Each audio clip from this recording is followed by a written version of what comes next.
Hi, this is Rachel Henson with HLTV. Thank you so much for joining us for our third part of our three-part series of Mind, Body, and Soul. Today we'll be working on and speaking about the mind, and if you noticed, we did soul and mind back to back because those two are so interrelated. All of it has to do with what you're putting into your mind, and that's going to really show out how you feel in things. So we just have a few tips to kind of clear the mind. What I like to start my day with, as we talked about before my readings, I like to go on about a 3-mile run.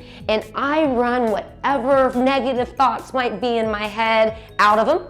I try to put myself in a really positive spot for the day, maybe thinking of an objective for the day, maybe thinking of just an intention for the day. Maybe my intention is to be the best goat yoga Houston teacher in the world, and that might be my intention for the whole day, but just setting the mind straight. So some things that you can do besides exercise, I know some of y'all are like, come on, are you gonna say do more yoga? Yoga is great for the brain and the mind because of all of the inhales and exhales you're doing. It actually slows the mind, slows the body, so you can actually take in things around you. So that's one thing that we really enjoy about yoga. Other things that are just maybe tips that you can do to help clear the mind are maybe put down the phone. Take a social media break. You'd be surprised by when you're not seeing ads fly at your face every day, and honestly maybe getting a little bit jealous of people that are on vacation or other great things. That's great for them, but you don't need to flood your mind with stuff that maybe makes you a little jealous. So that would be my first tip. My second tip would be to call a friend. Now, I didn't say text a friend. Actually pick up the phone and call them, hear their voice. That's gonna do great things for your mind. Another thing that I've started this summer personally that has been so helpful for me is writing a journal. Now, this journal isn't something I ever wanna share with anybody. This has my innermost thoughts, good, bad, ugly, and in between in it. So it's something that I keep for myself, but I write down throughout the day, and it gets out some of those negative thoughts. Maybe you have a negative boss. Let's be real, we've all had one. I'm not going to release the name of mine, but we've all had that negative boss. So maybe throughout the day you journal, just thinking of maybe ways that you can turn her negativity into positivity. So just journal. That's a really good way of getting out feelings healthily and in secret if you like to kind of keep it on the down low like me.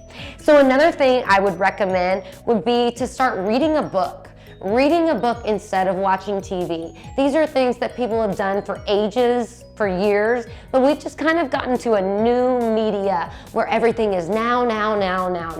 So a lot of that is putting off maybe delayed gratitude is really going to make that gratitude so much more enjoyable because it's something that your mind actually had to wait for. So those are some of the tips that I would give you to just slow down the mind, cleanse the mind. Now, another thing that kind of involves nutrition and the mind that helps clear the mind, at least for me, are juice cleanses. So when I go on a 5-day juice cleanse, or maybe 3, everybody's different. There's days up to 7. I prefer a 3 to 5 day juice cleanse. Fresh pressed juices for 3 days, and I can literally taste things differently, smell things differently, and I almost have a clearer mind when I'm thinking about a problem. So that's something that I enjoy that also would be body and mind. So putting it all together, mind, body, and soul. Another tip that we have for you is something that I love to do is just take a walk outside. Walk around. A lot of now, right, with everything going on, there's people that are actually painting these cute little rocks that you can pick up. My other favorite, we talked about this in one of the other segments if you missed it, is paddleboarding. Love to go out, get away from people, and just listen to the calming sound of those waves as I just lay out on the board. Sometimes I paddleboard, sometimes I don't. Sometimes I use it as a mind, clearer. And if you've ever been to one of our Goat Yoga Houston classes, I always start the class with saying, get out of the class what you need today. Maybe it's the yoga. Maybe it's, an emotional connection with a goat, just loving on a goat. But all those things are going to be good for your mind because once again, it's what you put into your mind that's going to come out. Or those are some things I would definitely recommend for you.